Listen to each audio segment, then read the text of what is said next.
To get a feel for the temperature in Washington, D.C. after this historic groundbreaking decision by President Biden to not seek re-election, we want to check in with White House correspondent Jon Decker, who joins us now from Washington, D.C. Hi, Jon. Thank you so much for joining us.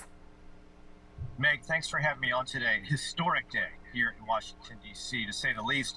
But also, I must tell you, inevitable, given all the pressure that had been building over the course of the last few weeks. Every day, another elected Democrat coming out publicly and urging President Biden to bow out of this race. And also over the course of the past few weeks, you had major Democratic donors also urging the president to step away from this run for re-election this year.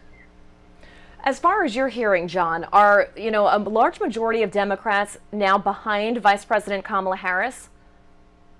Democrats have coalesced around the vice president to be the Democratic presidential nominee. We see that there was an endorsement not only from President Biden right away, but also from former President Bill Clinton and Hillary Clinton as well.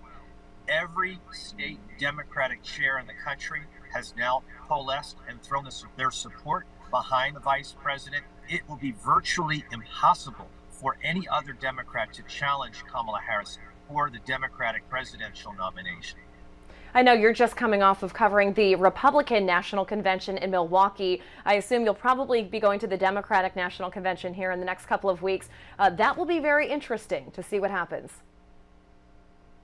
It will be. It is a party right now that is in turmoil. It's a party right now that is in disarray.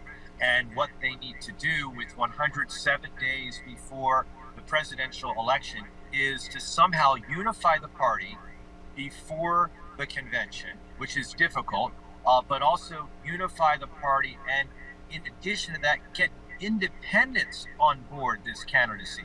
And Meg, I must tell you, we still don't know who Kamala Harris's running mate will be. That will be also something that needs to be figured out before the convention takes place. All right, White House correspondent Jon Decker, thank you again so much for your time. We appreciate it. Thank you, Meg.